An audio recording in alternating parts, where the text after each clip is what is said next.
y'all, it's Landon Gilfillan with Pepper Pine Garden Design, and it is March 29th today.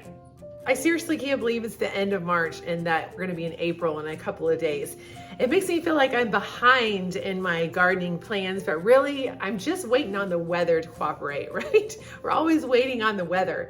And the goal and the plan was this weekend to get the majority of our cool season plants out into the garden. That includes our seed potatoes and our onion sets and the bunching onions that I've grown from seed. That includes our kales and our cabbages and cauliflowers and broccolis that we've been growing inside, as well as our direct sown seeds such as carrots, radishes, spinach, turnips, and rutabaga. I'm sure I've forgotten some lettuces too. We have a whole host of things that we are wanting to get in the ground this weekend. But even though it's beautiful and sunny outside right now, we are due for lots of rain in the next few days. So I'm not really sure how that's going to happen. In the meantime, since I can't be outside putting things in the ground, I am inside still moving plants around, making sure that they have plenty of space to grow so that they are thriving while they're still indoors. So what I was going to show you today was one of the things that I do to make the most use of the space I have inside for seed starting, to also make sure that I get really good germination on my plants. It's really not to make sure that I get good germination, but it's to make sure, regardless of germination, that I have the number of plants that I need and I'm wanting to grow. So let me show you over the years what I have kind of come to as my way of doing seeds. Now, I've done an entire workshop and guidebook on starting seeds, and I include everything that you need to grow your seeds, whether you're doing it on a budget or whether you're going full scale with all the new things and the bells and the whistles. I've done both, and I've done them all successfully. So I've shared all of that in the seed starting workshop, which you can find linked below, as well as my guidebook. But let me show you sort of where I've landed over the years. When I really get started, I'm not a fan of having to transplant things while they're inside, but sometimes that's just what has to happen because of the space that I have. Now, I could line my hallway with my grow racks and my grow lights, but I'm trying to keep, money costs down. And so if I add more racks, I'm going to have to add more grow lights. So I'm trying to maximize the grow lights that I currently have and the grow racks that I currently have. So what I have done is I buy these cells that are much smaller, but you can pack a whole lot more plants into them. And this is generally how I start my plants, whether it's kale or Swiss chard or what is this over here? Calendula, whatever it is, I generally start most of my plants like this. Now, I do have some exceptions, and I'll share those here in a minute. Once these plants have gotten to the stage that these are right now, they've sprouted their first leaves, which is the leaf from the cotyledon, and now they're starting to get their first set of true leaves. At this point, I want to move these plants into a bigger cell because I have started these in seed starter. And most seed starters, if not all, have very little nutrition for the plant once it gets past this point. Everything that the seed needs to get to this point is all contained in the seed. And really all the seed starter is doing is giving it a nice cozy home to get going. Nice loose soil for the roots to get down in and for the shoot to shoot up.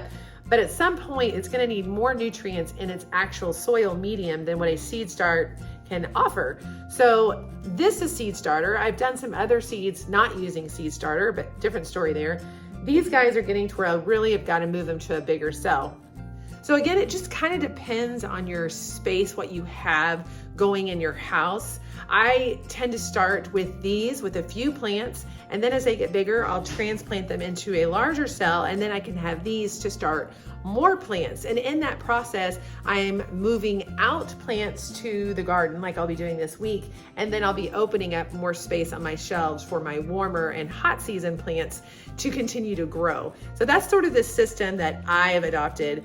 I also tend to start my larger plants like tomatoes and bell peppers that I know will be inside my house for quite a while. I do tend to start those in larger cups like this.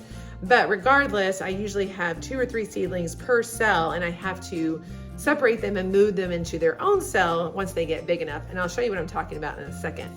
But for the sake of what I'm showing you here, I've got these little baby Toscano kales and Swiss chard.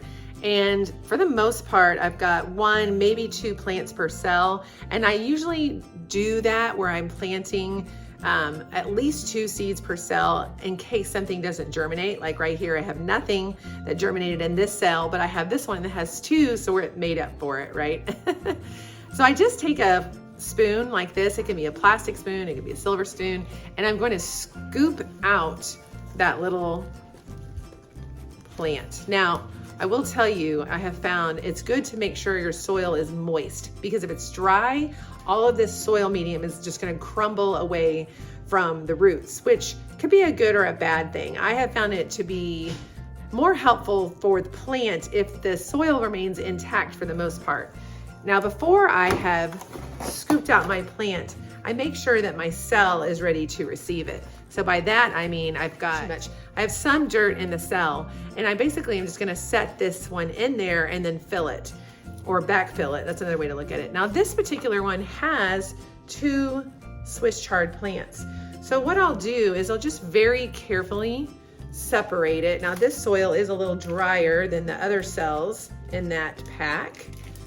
So it is crumbling like I had mentioned a second ago, which does make it easier to separate the individual plant. And I'll just lay that on top of one of my cups there. And then again, I'm just gently pulling those roots, and it'll separate fairly easy since they haven't been growing in there for too long and they're not root bound. And then I'll take that little seedling, I'll set it down into my cell, and then I will backfill it with the soil medium that I'm using. In this case, I'm using the coconut coir. I did another short on Instagram and on YouTube showing the cocoa coir block and how I'm using that to do seed starting and as a sort of potting soil medium once these plants are ready to have their own space, just like that. And you'll want to tap it down, make sure it's nice and secure in there, and now it has its own home. And then I will transplant these other 2 plants that were in that one cell. I don't know where my dibber went. I think it's in my kitchen. So I'm just gonna use my finger to make a hole, and then I'll take this little guy and his root system and set it right down in that hole, and then backfill that soil to make sure that that plant is secure. Now, I wanna show you, if you fast forward a few weeks, going from this to these beautiful babies. I transplanted these probably a couple weeks ago. They were little babies just like that, and they were starting to get their first set of true leaves, and I knew they needed to be moved up into a new home. So these guys got the red solo cups, which I've used for years. In fact, I think these have been used the last 2 years. And look how beautiful these are looking. These are ready to be moved outside as soon as the weather cooperates. So once they have their own cell and some more nutrition in their soil, they will take off pretty quickly. Aren't those lovely? I also did a quick video just kind of showing the basic process of when I'm planting seeds. So if you want to catch that, it is on my YouTube. It's just a quick video kind of showing you how I use these little styrofoam cups or a solo cup, red solo cups. I've used those for years. I've really come to like these just because of the size. Are a little smaller. I can fit more plants in one space, and it's a bigger cell for your plant to grow in, whether you plant them from seed in this or you transplant them like I'm about to show you. So I'm going to continue on with this with my Toscana kale and the Swiss chard and get them into their new home so they can start growing and be ready to move out into the garden, hopefully here in the next week or so.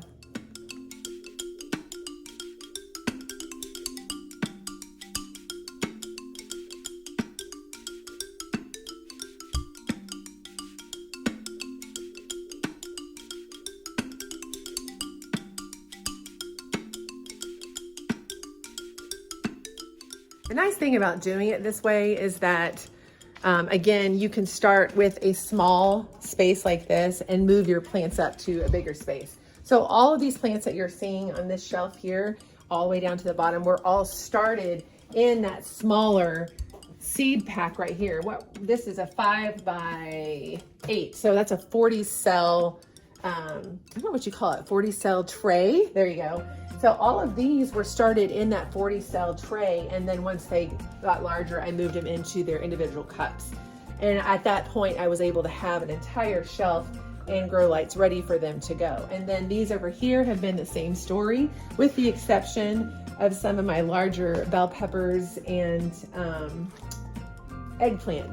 They have started in a larger cell, but as you can see here, I've got 2 and 3 plants in each of these cells that I will be separating out once they get their first set of true leaves.